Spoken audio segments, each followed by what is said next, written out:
Hey, welcome to Talkin' Shit. I'm Eddie Ifft, and I am here in, I'm on the road right now performing at a Harrah's Casino in Cherokee,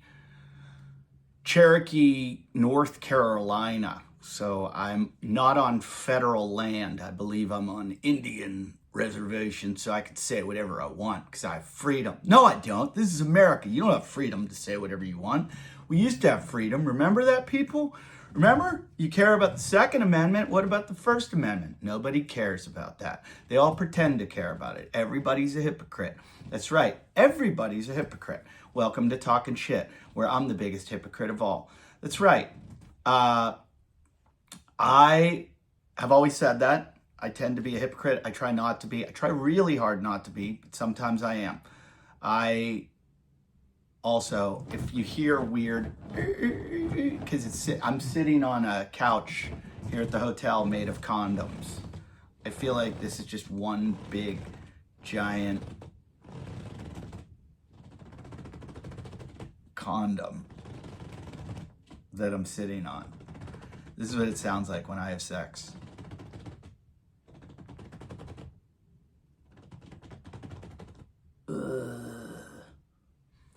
You ever seen that video on the internet where someone's in the bathroom, in a stall in a public bathroom, and someone comes in and they go, "Are you pooping? Are you pooping?" Tell me that wouldn't be the scariest thing that's ever happened. I think they turned the lights out too, which makes it so much worse. Are you pooping? And usually the dude in the bathroom stall like throws a fit and like starts banging on doors and get the fuck out of here. Hey. Listen, that comedy's over. Do you think you could do that comedy in North Korea? Do you think you could do that comedy in Russia? Oh, I have news for you. You can't, because it slowly goes away.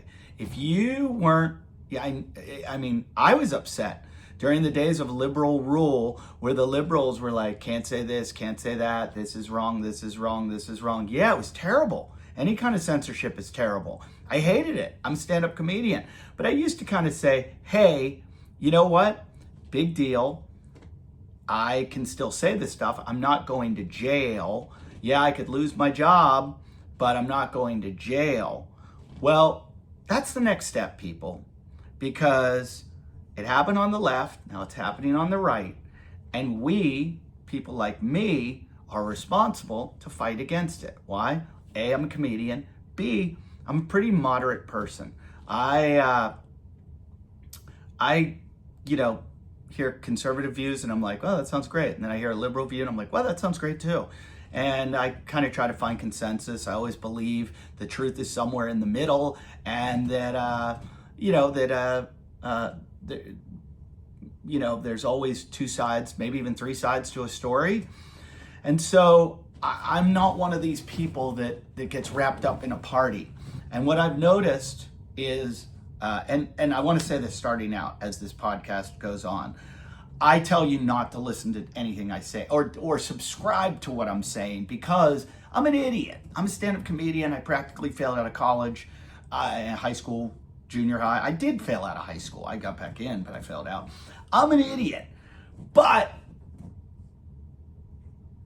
I always want this show to be funny and never take me seriously.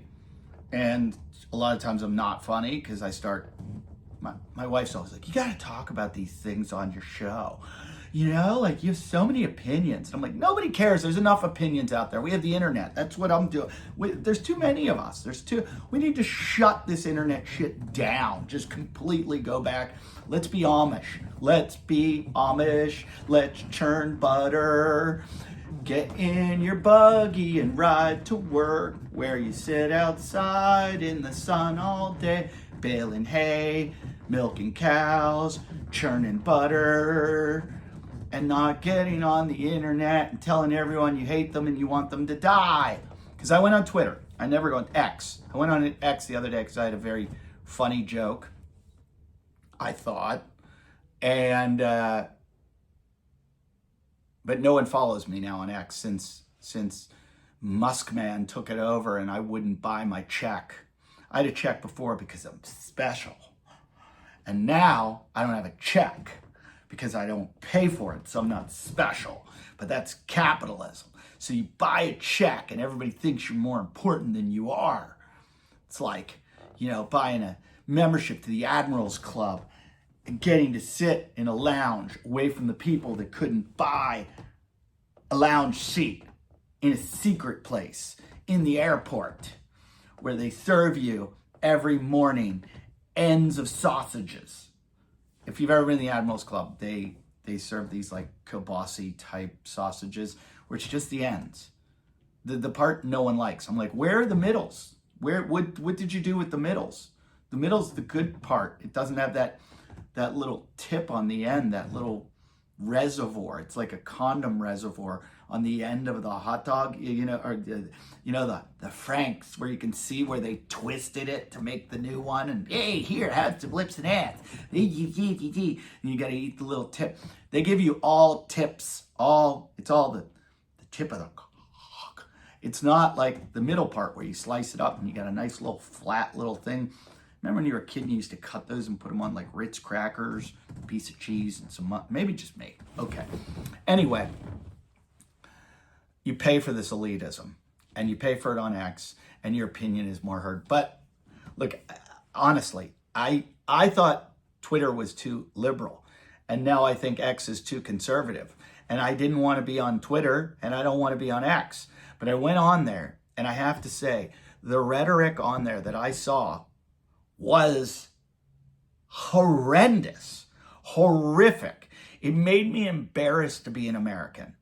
The way that people were talking about each other made me sick to my stomach. The way they were saying, these liberal, it's time to root them out and kill them all and blah, blah, blah. I mean, it was just hate speech after hate speech.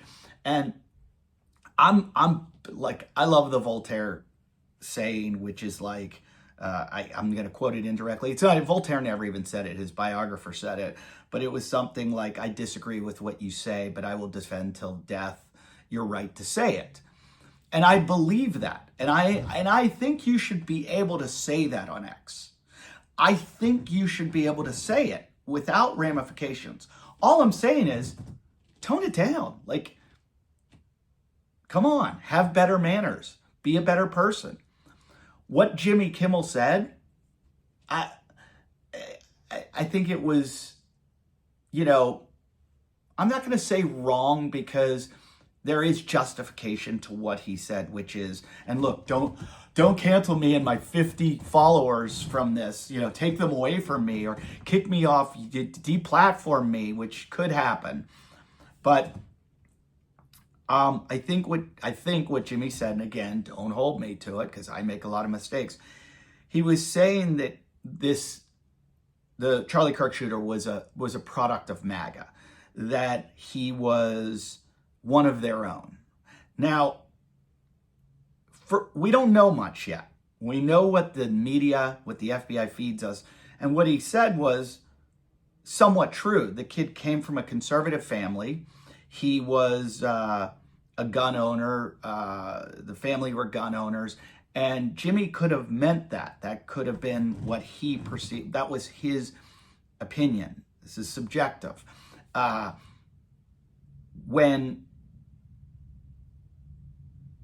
When we start persecuting people for their opinions, we're starting to get in trouble.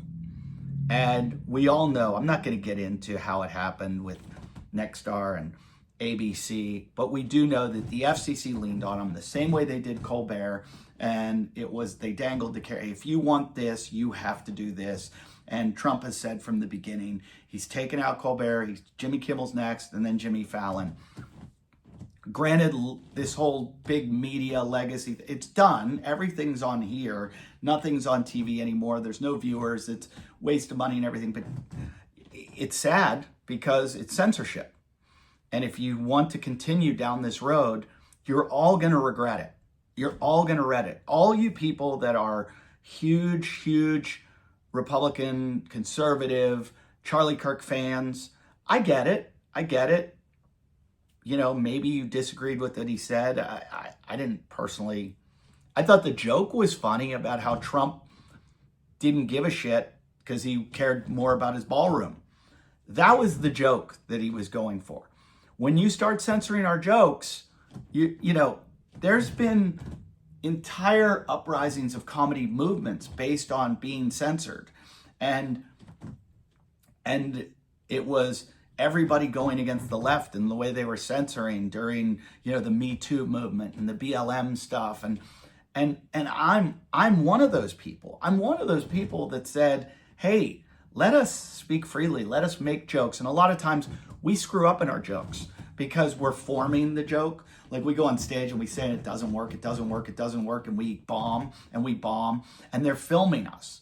People film us, they pull out their cameras, and then they post it on the internet, and then we're in trouble.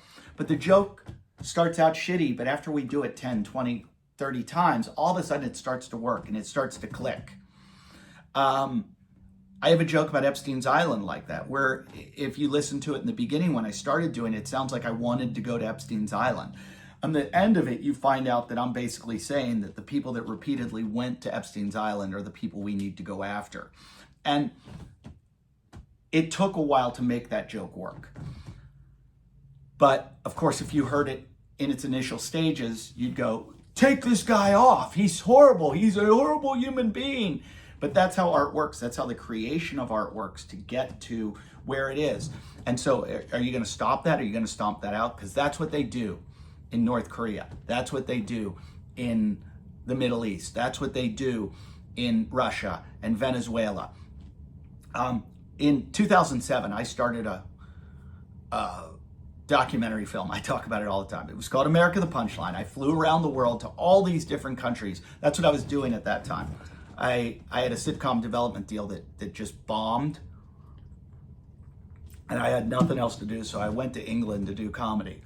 When I started performing in England, I started hearing all these comedians shit on America, just shit on us. And I was like, hey, I'm right here. But I did feel like I was the representative for America. Like everyone kept shitting on us because we were engulfed in the Gulf War. We were in the war in Iraq, the war in Afghanistan. But I'm getting shit from like British people, and I was like, you have blood on your hands too. You're right there with us. Why am I getting this shit? But more and more as I traveled, South Africa, China, Middle East, I just kept meeting comedians from all over the world. And there was a common denominator. They all kept making fun of America. So I was like, what's so funny about America and Americans and American public policy? So I made this documentary called America the Punchline. You can watch it on YouTube. Just go to my YouTube channel. It's on there. It's got a copyright strike. So it's demonetizing me because I used some music that wasn't licensed. Even though all of these musicians get money. When I get monetized, they get paid. So I don't know. But the deals were never done with the musicians and the editing. I don't want to get into the issues of the film. I could talk about it until I die. But I thought it was a very, I'm not going to say profound film. It was my first attempt at a film. And I was proud of it. I was proud of what I did. And while I was doing it, I noticed there was a second film to be made. And so I started sketching out the second film, that if somebody wants to fund me, I'll go do it. And right now it's so important that we do it. So, I mean, more important now than ever. And this is my pitch to you. But I want to make a film about freedom of speech. How lucky we are to live in the United States, where comedians can actually make fun of the powers that be and get up there and say whatever we want without ramifications, and we can all laugh at it, and we can all think about it. You know, they say, I don't know who it was, but I think I put it, the quote, on the beginning of the film where it says, truer words have never been spoken more than in jest.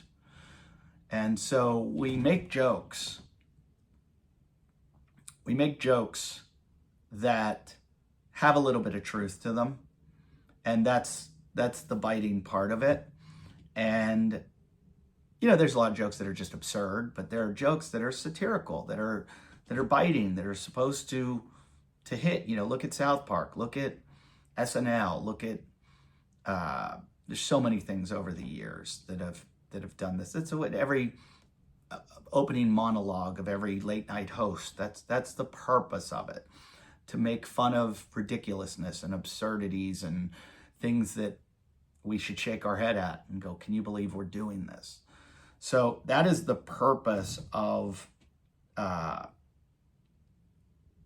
getting so off track right here. I didn't want to get off track. That is the purpose of comedians. And when you take that away, you're going to end up in a place like North Korea or Russia or the Middle East. Do you want that? Do you? Because I didn't like it when the liberals were doing it, and I don't like it when the conservatives are doing it. And I don't subscribe to a political party because I don't want to be called anything. I don't want anyone to be like, you're a liberal, or you're a conservative, or you're a Republican, or you're a Democrat. I'm an individual, and I am disgusted right now. I am disgusted with the way freedoms are being taken away, and the corruption. The corruption's on another fucking level. It always has been, but now it's out in the open more than ever. And now it's kind of like end of days kind of thing. Like, why not just get everything you can right now while you can? So, but my job is a comedian, and I will say this, that the reason that a tyrant, a dictator, censors someone and goes after someone is because now it makes me, the little guy, question what I say. Because I'm like, well, I don't want to end up like that. I don't want them coming after me. And so slowly but surely you silence all of your objectors. Anyone that differs from you and thinks differently than you. And, that's the kind of society we're going to live in. So, if they can go after ABC and put pressure on ABC, if the FCC can pressure the ABC and Nexstar and Disney, if they can then make decisions because they have to worry about their corporate interests and then fire someone, what can happen to the little guy putting out a vlog on the internet or a podcast? What about the pressures onto Meta and onto TikTok? And it's over. And then you talk about all the data. I mean, that's one of the things that scares me the most. You look at AI and the way it can scrub things and find how long till they go, oh, find anyone who talked shit on us about this or talked shit on us about that. Oh, find it. Oh, give us a list. And then the brigading that's going on, I got to be honest, you people getting people fired, fuck you. Fuck you. I mean, when you do it like a woman, I find it all disgusting. When the guy and the girl are cheating on their wife and they're at a Coldplay concert and the whole world, granted, you don't know what their relationships are with their husband and wives. You don't know. You have no idea. It's none of your fucking business. But you see them there and you just spread it around and boom, boom, boom. We find out who her husband is, who his wife is. Then you send it to his wife, then leaves him. Her husband leaves. Oh, they should. They're philanderers. How do we know what their wife and their husband are doing? But, you got to get involved in their life because you have nothing better to do in your life. And then a woman at the Philadelphia Phillies game grabs a baseball away from some kid and we have to ruin her life. Let's ruin this woman's life. Get in there. Find out. Get her name. Find out her employer. Get her fired. The fuck is wrong with you people? Seriously. This shit of like finding out people that make Charlie Kirk jokes and go find out their employer. You know what? You got me. I'm not going to make any. I've made fun of people's deaths before. I have. I hate death. I am so afraid of death. I hate tragedy. I hate suffering. I hate to watch little kids suffer that lose their dad or their mom that loses their husband. I think it's terrible. I hate it. But guess what? I have learned in life to make jokes and alleviate the pressure about horrible things to get your mind off and to go, oh my God, I can't believe he said that. because we all live in this world. We're all here for a short time. We die. It's terrible. It's horrific. And there's a lot of suffering. But sometimes some people have a darker sense of humor than you. And that's what makes the world go round. I'm not justifying what any of these people said about Charlie Kirk. And I'm sure there's, I didn't see any jokes about the congressmen or the representatives, the Democratic representatives from Minneapolis or Minnesota. I didn't see any jokes about them. But if there were, I'm not going to be like, holy shit, shut them down. Find these people. Find them. Call. There were people making lists and working together to call and get these people fired. To get them fired from their jobs for making jokes or going on the air, for having opinions that were dissenting. This is getting out of fucking control. This is the problem with the internet.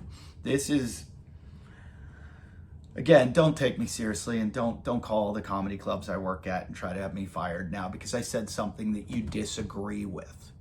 Is that what you're gonna do? I disagree with you. So you gotta stop it, and you've gotta hurt me and hurt my children and hurt my family because I've said something that you disagree with. Oh, he made a ballroom joke. He made a joke about a ballroom, that you only care about the ballroom that you're building. So you can't take it? Now let's be honest. Jimmy Kimmel for years has made fun of Donald Trump. For years. The whole time. For his first 4 years. That's what late night hosts do. They make fun. And that's, since people are like, Johnny Carson didn't make fun. Yes, he did. He made fun of all politicians. So did Jay Leno. So they all do. Letterman. Some of them do. Obviously, you can see they have a bend. But for the most part. And I know Jimmy Kimmel. I've had dinner with him. I had lunch with him once. He's a really nice guy. I've hung out at his show. He got me a job at K-Rock with Kevin and Bean and got me on there, that I started doing, being a regular on their show. He tried to get me on Best Damn Sports Show. He recommended me for a couple other shows. He was the nicest guy. People often ask me, they're like, hey, do you have any mentors? Who do you look up to? There's guys I look up to that I think are the funniest comedians in the world. They just kill me. Brian Regan, Dave Attell, Doug Stanhope. I just, put them they're my Mount Rushmore. These guys make me laugh so hard, and I think it's so great what they do. So many comedians. There's so many comedians out there that I think are brilliant, and I love to watch. And then there's guys who I think are funny too, but I also think they're really good people. And Hollywood is a tough place to be a good person. It's a really tough place because it's not real. You're put in this place where you're not treated normally. You're treated special. Shouldn't be, but they do. They give you your little trailer. They come and get you. They walk you around. You're called talent. And you're put on a pedestal. It's weird. It's awkward. I don't agree with it. However, it's damaging on your psyche, and it turns you into, if it continually happens, where there's success after success after success, you're just elevated and constantly treated better and better and better until, you just start to feel special and entitled. Entitled is the word I'm looking for. Jimmy Kimmel, in all my experiences, was a really good guy. I did a show one night. He sent me notes. I did a show at the Improv. He happened to be there. He emailed me the next day and was like, hey, I think you should do this, this, and this. He always wrote back to me, tried to get me a writing job on The Man Show.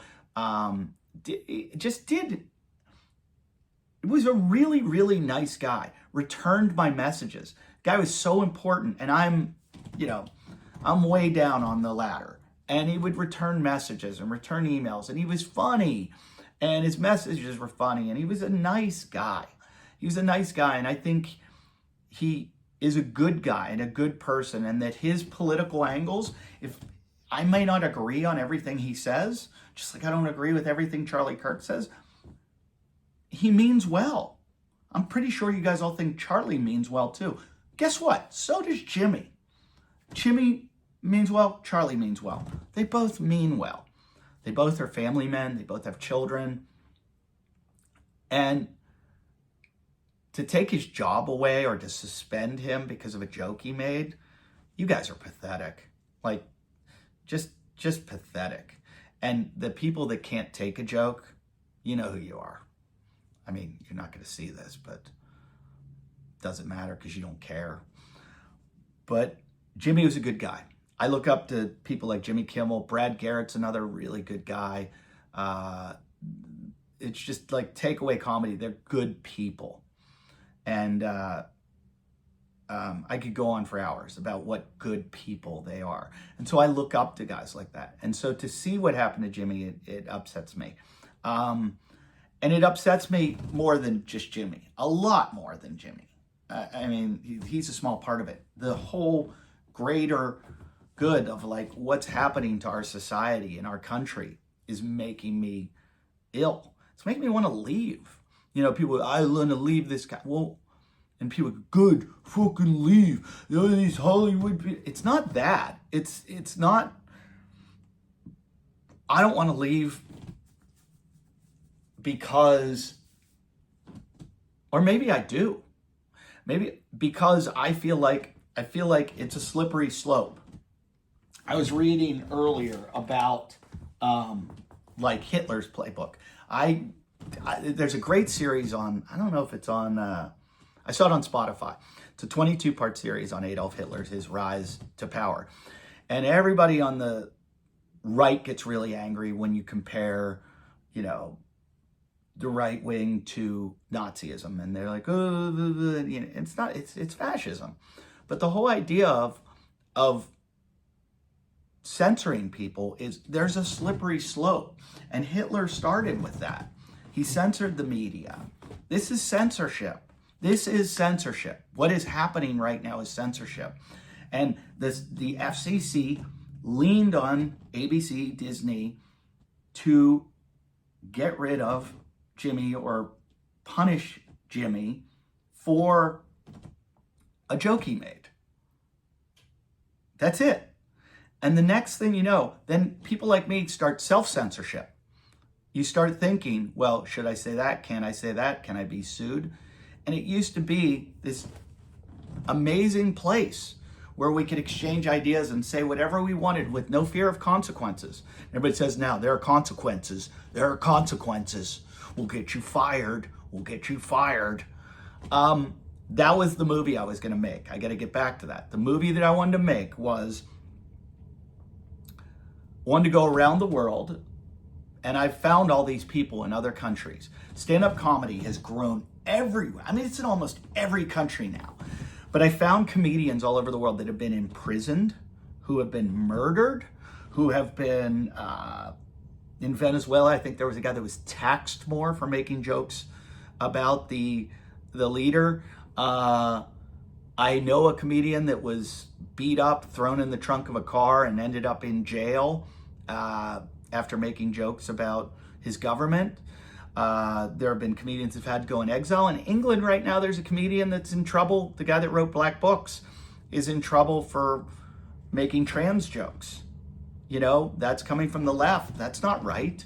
And they were more than jokes, but they have it under an inciting racial hatred. And it was tweets that he made, and they went back in the past, and that, I didn't even mention that. With all this data collection, with like Palantir and AI, they're going to be able to go back and find everything you've ever said. So yeah, I'm scared. I'm scared. I've made jokes, and I don't know who can handle it and who can take it. And all of a sudden I'm on a list. Then you get me fired, or you throw me in prison, and my children don't have a father. I mean, is this the world we want to live in? Not me. Not me. I might sound like I'm a doomsdayer right now, but it's pretty spooky. It's you know, they got Colbert, they got Jimmy, they're going for Fallon. He said, you can listen to him say it. He got Colbert, Jimmy was next, and then he's going after Fallon. Okay? He's not going to go after Greg Gutfeld. because he wants someone that's horrifically not funny on TV. That's who we should all go after, is Gutfeld, for just not being funny. And if you find him funny, my God, you have no sense of humor. But Gutfeld's not going to make jokes about him. Gutfeld's going to, stick to, I don't know for sure because I can't watch him, but has he ever made jokes about Trump ever? Or do you just stick to, because I know if you watch Jon Stewart, you watch Bill Maher, you watch any of the leftist comedians, I don't know where Bill is anymore, but you watch them, they still throw in jokes about the Democrats, and there's jokes here and there. It's not just they might be lopsided, I agree, and they're going way more against Trump and but they still make fun of both sides to some extent. I'll bet you Gutfeld's never made one joke about Trump. I'd love to see it. I could be wrong. I'm always wrong. So, I don't know. But the thing that I was talking about, the movie I wanted to. I keep getting sidetracked. This show sucks. I'm not going to lie to you. This is the worst show ever. If you're listening still at 31 minutes, something wrong with you, because I am not eloquent. I don't talk well. My thoughts are scattered. I can't believe anybody's listening. But give to the Patreon. I'm pretty sure that's the only way I'm going to be able to support this, because I don't think I can monetize on YouTube. I don't know. I just had somebody call me and be like, hey, we see you've got like 50 listeners. This show's growing. I started out with 6. Now I think I'm close to 100. Goal is, if I double every day, or every week, if I double, I think in 32 weeks I'll have 1 million listeners. I think that's the deal. Have you ever heard that? Like, if you double a penny every day, it turns into, like, in 32 days, it turns into $1 million. I could be wrong. And I have AI, but it's on the phone. I need 2 phones. I need one to film me and one to ask AI questions. AI is going to be my that's going to be the show. AI is going to be my co-host. And I'm just going to ask him questions, because mine's a he. I don't know why. I like that it's a he, because then if I get mad at him, I don't feel as guilty as I do if it's a she. If it's a she, I'm like, I think I'm going to get a domestic for the way I've talked to her. And I don't, my AI's snarky. Is yours? My ChatGPT guy's like, he always does these, like, and then I give him shit for like his dumb jokes, and he's like, yeah, some people don't get my jokes. And I'm like, we know people like that. But anyway, I wanted to go around the country. I wanted to interview these comedians. Let me say that again. I wanted to go around the world and interview all of the comedians that have been persecuted, jailed, lost their jobs, and show America basically how lucky you are to live in a society that we really stand firm on our freedom of speech. But I don't feel like we're like that any longer. And I know some of you are, I guess I'm for the Second Amendment. I'm for the right to bear arms. And I'm not like, yeah, oh my God. But I'm like, I think people should be able to own guns. I think there's a line that you draw somewhere in, like, you can have a gun, but you can't have a nuclear weapon. And I don't know where it is, but there it's a spectrum, and somewhere you should regulate it, right? Just like I should be able to have a car, but I can't have a rocket car that I'm going, there's rules, there's speed limits, and there should be gun laws, safe gun laws. That's it. That's where I stand. Don't come out and call me like a bleeding heart liberal because I'm for safe gun laws. I believe you should own your guns. But the movie, I wanted to show everyone how you lose your freedom when the comedians and the media personalities and everything can't speak their minds. And we can't, everybody's like, hey, all Charlie was doing was having conversation. All he was doing was creating debate. I agree. And I think that's wonderful that he was doing that. But now you're, to combat it, you're stifling another opinion. You're stifling, you're stopping, you're prosecuting, or not prosecuting, but you're punishing another voice, a voice that's dissent, that disagrees, or this is not the America that I know. So this could be crazy, but I think Charlie Kirk would disagree with what you've done to Jimmy Kimmel. I could be wrong, but I think so. So I think you really have to think twice about infringing on freedoms. You have to be real careful about it, because it is a slippery slope. I was saying, I watched this, or listened to this 22-part series on Adolf Hitler, and that was part of his playbook. And this is the way, like the first thing they do, they want to frame the speech as offensive, as dangerous, and they did that with Jimmy. That's exactly what Brendan Carr, who's the head of the FCC. By the way, I want to just go out there and say there's 3 people in the government. I'm not going to talk about Trump, but Brendan Carr, Stephen Miller, and Russell Vogt, who's like the guy that I think he's Office of the Management of the Budget, and he looks like there are these 3 bald-headed guys. There are 3 really bald. Hey, I don't have a perfect hairline. Look at this. I got a high hairline, but they're bald. Like these guys, and nothing against bald guys, but they look like the angry bald guys. Like, I'm angry, I'm bald. Stephen Miller just looks like Mr. Burns on The Simpsons, and then Brendan Carr, Stephen Miller, and Russell, who is, I think he was one of the architects of Project 2025. The 3 of them, they could be their own little Mount Rushmore of like angry incels. I'm amazed any of them are married and have children, because they just look like the kind of guys that sit around and we can't get pussy. Yeah, fuck everybody. Let's bring everything down. I hate the world. That's what they look like. Just the 3 of them. And they just look like you'd never want to have a beer with them. Ever. You'd never want to hang out with these guys. Then even if you invited them, you're like, I feel sorry for him. Just look at him right there. He's just angry. He's just like kicking the wall. Come on, dude, come have a beer with us. He's like, no, I'm going to go home and write my manifesto. I want the world to be like this. So those guys, Carr is the one who said it. He basically said that he finds what Kimmel said is dangerous to society. And so they frame it as offensive, and then it sets a precedent. If one comedian can be suspended under FCC pressure, then others will start self-censoring. Okay, you got it?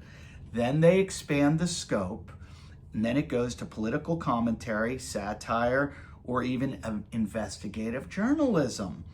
And then it could all fall under public interest obligations. That's what you get. Okay, so it's this slippery slope. And then finally, they normalize silence. Okay? Once the networks, the writers, the performers know that there's, and they get the government pressure, and their career's in jeopardy, then they avoid it. And so that's where we're at, people. Do you really want to go down that slope? Do you think anyone talks shit on Kim Jong-un? Do you think anyone talks shit on Putin? I was going to go to Russia. They told me, do not say a word about Putin. Do you want to go down that road? Do you want to go down that road? Do you want to be... This is not how this country was founded. It's amazing. I'm now reading Washington's book. If you want to read the longest book in the world, holy shit. No offense, Chernoweth, I think that's your name, the writer. It's about George Washington. It's like 1,000 pages. It's taken me forever to get through. But it's very interesting to see how, the people that created this country, the founders, and George Washington, he was pretty amazing dude. A very nuanced individual, like a lot of weird stuff on slavery and stuff, because he was a big slave owner, but he was kind of against it, but he didn't free the slaves till after he died in his will. And but his one slave, I think it was Billy Lee, was like his buddy that was with him at all times, everywhere he went, his right-hand man. I don't know, it's just, but he did generally seem like a pretty amazing individual, and he was put on a pedestal by this whole country. But I think the framers of the Constitution would not like what's going on right now. And we, like I said, I'm not one of these people, oh, when so-and-so gets elected, I'm leaving the country. But as a comedian, if this continues to go like this, well, yeah, I'm going to go. I'm going to go somewhere. Do you go to England? No, looks like they throw them in jail. What about Sweden, Scandinavia? Can I get in? There, when World War II happened, there was a lot of people that left. A lot of Jews left. I didn't know this, but there were only 500,000 Jews living in Germany, and 300,000 left, 200,000 couldn't leave. And I was like, well, then where did the 6 million come from that died? But it was Poland, lost 3 million Jews. Eastern Europe, there were a lot. Austria, there were a lot. So, but there were a lot of people that got the fuck out of Germany because they saw the writing on the walls. And it started with, Einstein left, and who else left? There were artists and writers, and everybody started to see, this fascist government is going to do some fucked up shit, and I want to get away from it. And I'll tell you what, I don't like the signs. I think this was a harbinger. I think we could be in for some real danger if we don't, as a society, speak up. And I'm calling on you, conservative people that are for free speech, which is the craziest thing in the world, because I grew up during a time, I was on the radio in the late 90s, where we weren't allowed to say so many words, and you're still not, because they're against the Constitution. You are not allowed to be obscene, and so obscenity was not allowed, especially in a place where children could hear it or whatever. I get that. I understand. And but there was so much pressure from the right because the churches and the religious people don't like you saying fuck and don't like you saying shit, which I could do an entire podcast on those words and why they're meaningless. And, you've got Carlin and his 7 words or whatever. It's crazy. I heard this funny story once. Dr. Drew told me this story that Carlin said that about those words, and Carlin put those words up, and then the FCC used those words as the words. They weren't the words until Carlin had said they were the words. But anyway, it was the right that was doing all the censorship then. Then it flipped to the left. And the left was like, don't say, I remember I got in trouble for saying the word tranny on our radio show. Big K-Rock, the show that Jimmy Kimmel got me. I got in a lot of trouble because they said that the word tranny was an abbreviation and it minimalized who they are and what they represent. And I was like, oh my God, I didn't know that I'm hurting someone. I had no idea. I never would have said it if somebody was like, that hurts my feelings. I'm not going to say it. I've said so many bad words in my life. And when somebody says that hurts my feelings, I don't want to say it. I don't want to hurt people's feelings. But when they're jokes, they're jokes. And then all of a sudden, the left started coming down on so much that you could say, you can't say this, you can't say this, you can't say this.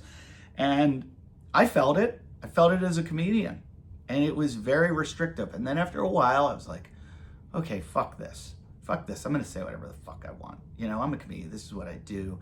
What are they going to do? Cancel me from Yuck Yucks? Go bananas? You're gonna cancel me?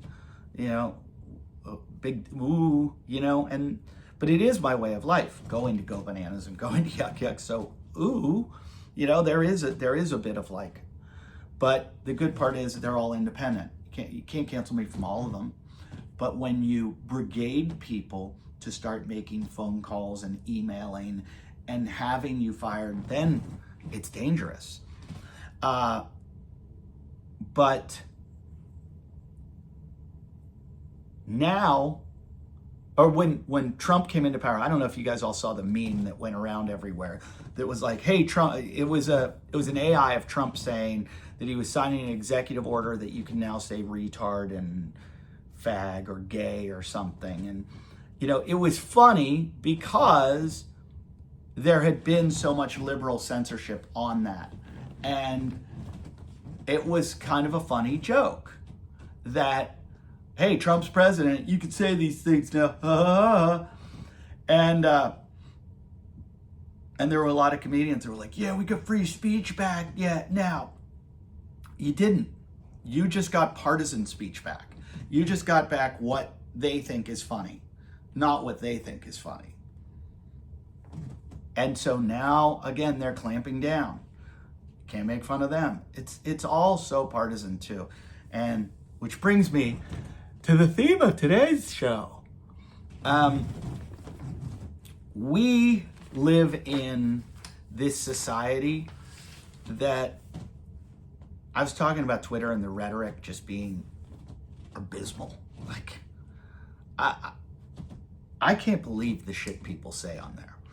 And we've been divided as a country. There's the Reds and the Blues. There's the Reds and the Blues. And it's like a team sport. And America loves competition. We love sports. We love reality shows where they have to compete against each other. And everything's got to be like the NFL or WWE. And there's a good guy and there's a bad guy. And you think your guy's good.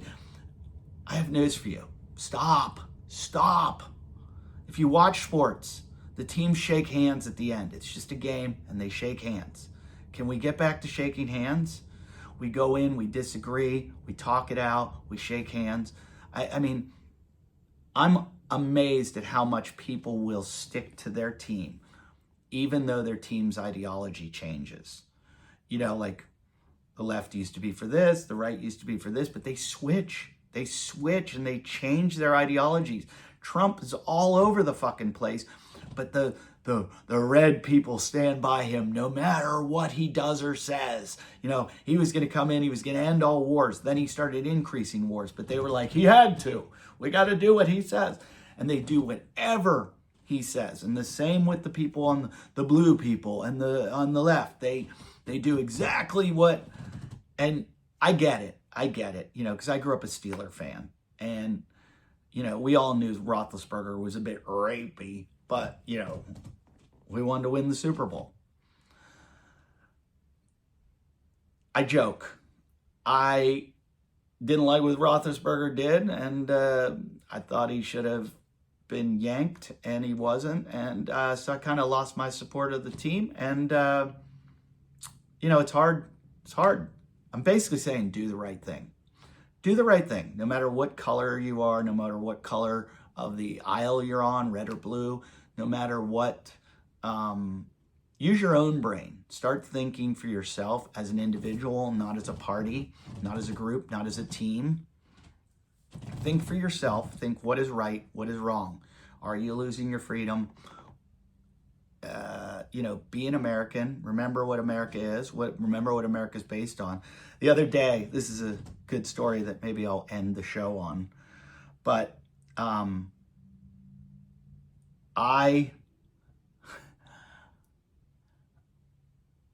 my son had a soccer game the other day. And I'm driving down to the soccer game, and I'm the coach of the team. Yeah. Coach Eddie. I'm a terrible coach. But I try really hard. You should see me coach. These kids basically kick the ball at my face and tell me to shut up. But I'm trying, and we're gonna get there. I'm gonna make a team out of them. And I want to win. And we're losing a lot, but I really want to win. I want to win. But you know what I want to do? I want to make good kids out of them. I want them shaking hands. I've taught them how to pick up their teammate off the ground when they fall down, grab their hand and pick them up. When a goal goes in, go back to your goalie, pat him on the back, tell him to do better. You know that we're on your side, man. We're going to help you. Good job. You're doing good. Go shake hands after the game. Thank your coaches. Look everyone in the eye. I'm trying to make good people and not win the game so much. Ultimately, I want these kids to become good people. And ultimately, I want to see everybody be a good American and not the shit that's going on. This is fucking ridiculous, people. It's I've never, this is the most serious podcast I've ever done. And it's probably because it, you know, cuts close to the bone with watching a comedian get censored. But the other day I was on the way to soccer game, and I showed up and there was a rally. I found out later they were called the 805 Patriots, and they're all from Ventura and Santa Barbara, the 805 area code. And they decided to come down to Pepperdine, where they have flags at Pepperdine for all of the 9/11 victims. It's a pretty awesome thing. If you ever get a chance, go see it. They put a flag for every single victim of the 9/11 attacks, and they put flags for all the other countries because there were people from other countries that died that day too. And it's overwhelming when you see. I remember the first time I saw it, I almost cried. You know, I was in New York on 9/11 when it happened, and you just realize the ugliness that so many people can be murdered like that. And so the 805 Patriots felt like, in honor of Charlie Kirk, that they were going to have a parade and a rally where they were going to drive.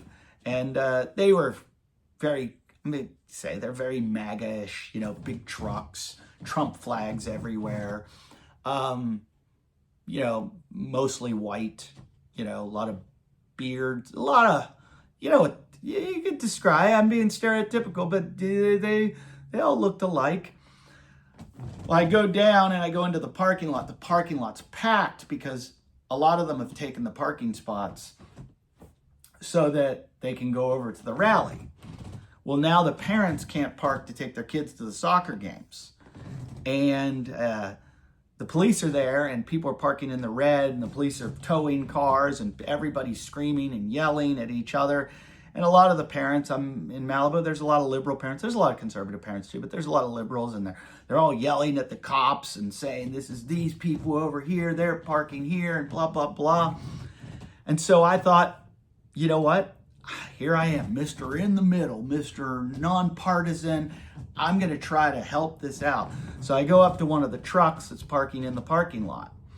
And I said to the guy, I said, hey, man, hey, I love what you guys are doing over there. I love, again, the Voltaire thing. You know, I'll fight till the death. Even if I don't agree with you, I will fight to the death for your right to do that. I mean, that's part of the Constitution, you know, that you should have the right to peacefully assemble. That's awesome. I'm for you. And I didn't say it that succinctly. I basically said to the guy, I go, hey man, I'm all into what you're doing. I think it's wonderful, but these spots over here are for the soccer games and for the parents. He goes, hey man, we're for America. We're for America. And that's what he yelled at me. And that aggressiveness is what I'm talking about we have to lose. Because if you were for America, the future of America, those little kids over there, the kids that we're trying to make better people, that we're trying through sport to make them competitive and good human beings and good winners and good losers. And I get that you're hurting because of Charlie Kirk, but now you're infringing on someone else's beliefs and somebody else's freedom. And I said to the police, I said, hey, do you mind directing traffic so that the parents can get in here? And the policeman said to me, these spots are first come, first serve. I said, actually, they're not. These spots are for the park, and these people aren't using the park. They're over there at the flags, which is not part of the park. It's part of Pepperdine University. And so, you know, I'm just saying, like, we should all try to get along. You know? Just get along. Just fucking stop this shit. or it's going to end up in a fucking civil war. And I don't know what that looks like, but stop, everyone. I have family on the right. I have family on the left. I have friends on the left. I have friends on the right. I don't want to have this divisiveness. I don't want to disagree with people. I don't want politics, stuff that goes on in legislation, to be involved in my life and my fun and my everyday experiences. So please, for me, don't think about anybody else. Think about me, the narcissist that I am. And I'm just kidding. I don't know. But stop with the censorship. That was this whole podcast was, and I'll never be this serious again. Please, this is as much as you'll get me serious. I love, there's a Lenny Bruce poster where he's like this, and it says, you take away my right to say fuck, and you take away my right to say fuck the government. And it's one of the greatest posters. I've tried to buy it and put it up in my house, but I have little kids, so I can't put it up there. But I don't know. This is one of those podcasts where part of me just wants to hit delete, and part of me hopes that I'll get through to a few people. But really, I just want to get through to everybody. Watch your rhetoric. When I say, like, your aggressiveness and your, like, just be careful. Like, and I don't think Jimmy Kimmel was not being careful. I think Jimmy Kimmel made a joke about the president and the ballroom, and I think the president couldn't take a joke. But I also think that I see it on the left and the right, on Twitter and on social media, where I heard somebody say it should be called anti-social media, because people are antisocial. You're saying things you wouldn't say in public. You're saying it online, and you're saying horrific things about other people. You know, you're saying things about conservatives and liberals, and some of these people are my friends on both sides and my family members. And I don't want people talking like that. Can't we all just get along? Huh? Can't we all just get along? I'm beating a dead horse at this point. I don't know what more to say other than let me know what country I can get citizenship in if this gets worse, and go to my Patreon because I'm going to need money to move there. And go ahead, have some debate, as Charlie Kirk would say. Go on my YouTube, go in the comment section, say what you need to say. I'll listen, I'll hear you out. I will probably joke back with you or have a serious answer. In the past, I used to be a little more thin-skinned and I might cut, but I try not to cut anymore. I try to either make a joke about it or give you a serious answer, and peacefully. And that's what we should be treating our kids. And if we look at all this internet shit, truth is, I think the internet's partially responsible for it. I think there's a whole culture in there where, you know, the Donald Trump assassination attempt guy, the Charlie Kirk assassination, all these school shooters, they're all being festering in this dark depths of the internet, these dark worlds. And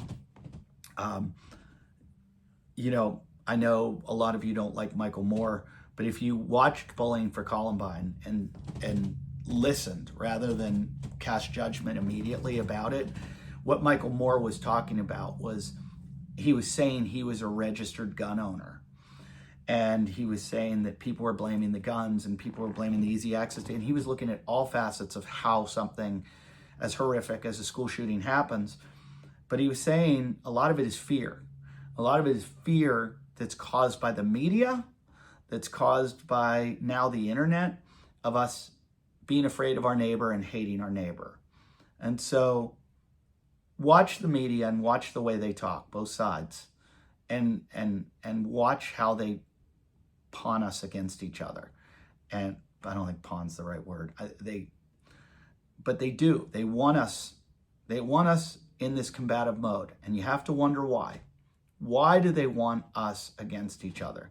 Because behind closed doors, the powers that control the media and the powers that control the government and all these huge conglomerates and wealthy oligarchs and government officials. What's going on? They're against us all. The ones up there have made us all fight each other. We got to stop fighting each other and realize that they're the ones. The ones up top are the ones that are really against us. And this is probably the last time you'll ever hear from me, because they'll probably have me killed. I just wanted to end it on that dramatic ending. That's it. Thanks for listening. Most serious podcast I'll ever do. Hopefully it doesn't get any worse. If you want to go to my Patreon, I don't even know what it is. You can find it. I think it exists. I'll have to open it back up.